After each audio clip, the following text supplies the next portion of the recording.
Bienvenidos a HC Historia Contemporánea, la página histórica por excelencia.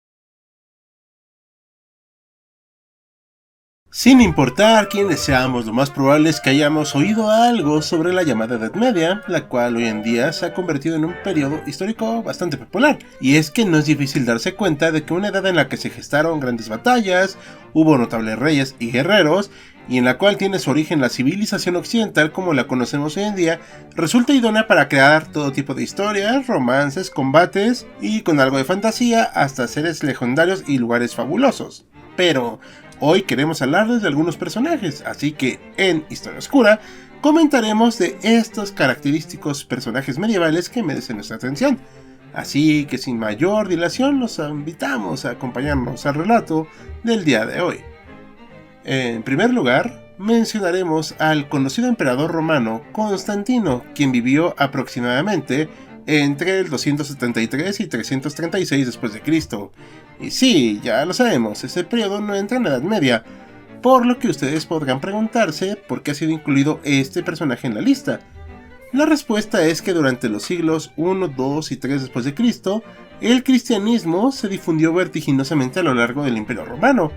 No obstante, los adeptos de esta religión eran cruelmente perseguidos y quienes los veían como una seria amenaza eran los emperadores, pues atentaban contra las costumbres romanas y el modus vivendi de los ciudadanos. Por ello se aplicaron castigos y humillaciones públicas para disuadirlos de abrazar esta religión, logrando precisamente lo contrario, ya que a través de la figura de los mártires el cristianismo se difundió por cada rincón del imperio.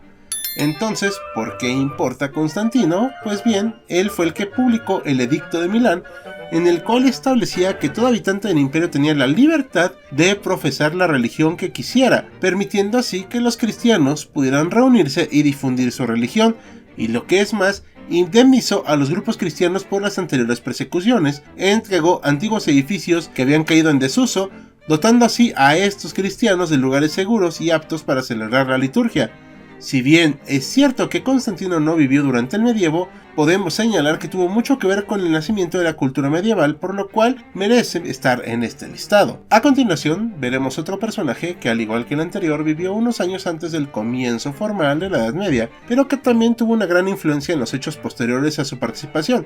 Así es, hablamos de Atila el Huno. La importancia de este personaje radica en su papel como caudillo y unificador de las incontables tribus que pertenecen al pueblo huno, ya que al lograr brindarles un objetivo común, creó uno de los ejércitos más grandes y poderosos de su época, y uno de los movimientos más destructivos que se vieron en ese momento, y que afectaron no solamente a los romanos, sino a muchos pueblos a su alrededor. Atila guió a su pueblo desde las estepas del norte hacia zonas relativamente más cálidas, desplazando en el proceso a germanos, quienes se desplazaron a su vez al Imperio Romano, pero Atila no estaba conforme con esto y decidió invadir el imperio. Uno de los grandes enfrentamientos que tuvo con los romanos fue la famosísima batalla de los Campos Cataláunicos, en la cual ambos contendientes se hicieron con un gran número de aliados, como los francos, visigodos, ostrogodos y alemanes, entre otros, por lo que es considerada como una batalla de suma relevancia porque involucró a muchos pueblos germanos. Ahora bien, aunque Atila fue derrotado,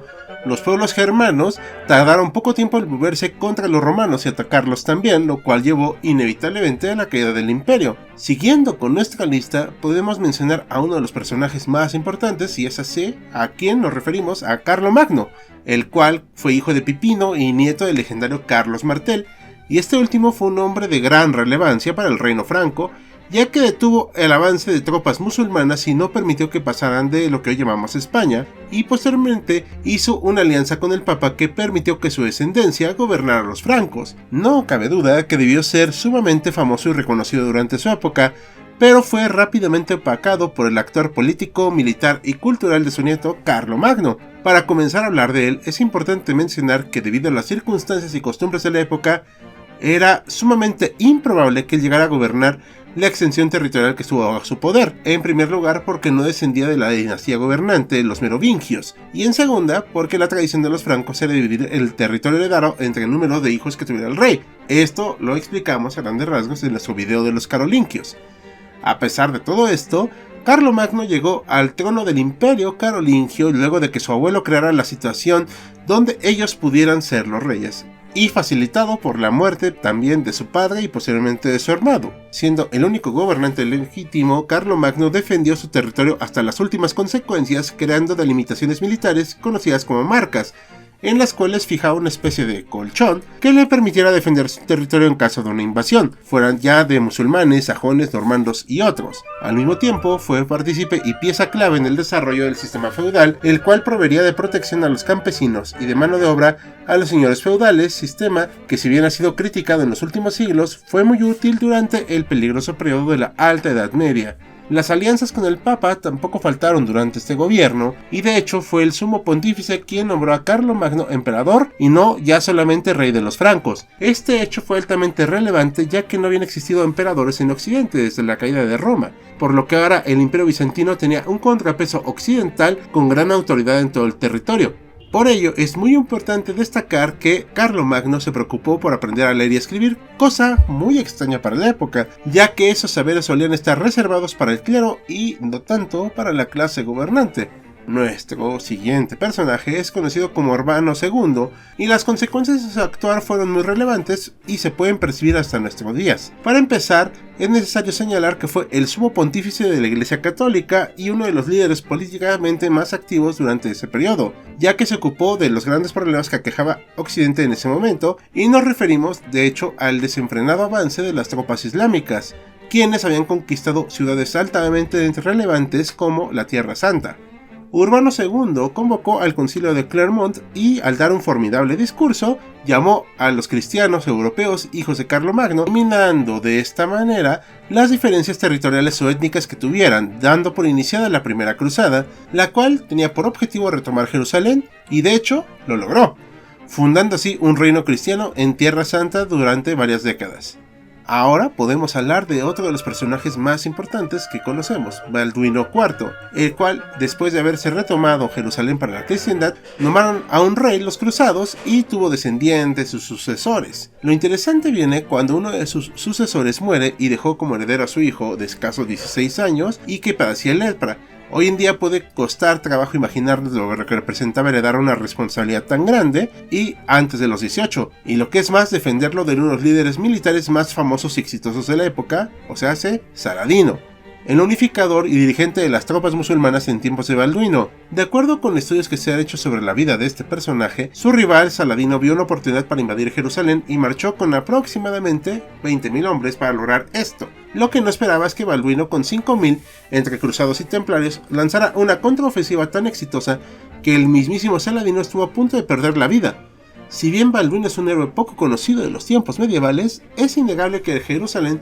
permaneció a salvo durante su reinado, y aunque esto duró muy poco, tuvo un logro que pocas personas en la historia pueden ostentar: haber vencido a uno de los grandes estrategas del momento. Y con este último personaje nos retiramos por el momento, pero no sin antes preguntarles qué les ha parecido este apartado. ¿Conocían estos personajes? ¿A quiénes agregarían ustedes? Dejen sus comentarios. Y con estas preguntas terminamos un capítulo más de Historia Oscura, en espera que haya sido de su agrado e interés. Como cada video, agradecemos a nuestros mecenas de Patreon como Félix Calero y Jan Jaimes, así como los de YouTube, Sergio Lugo y Francisco González. Recuerda que puedes unirte a ellos y apoyar al canal mediante las acciones que ya conoces en Patreon, YouTube y nuestras demás redes. Sin nada más que añadir, yo soy Hal, con un guión de Maximiliano Larrañaga, despidiéndose con la promesa de vernos pronto en otro evento histórico.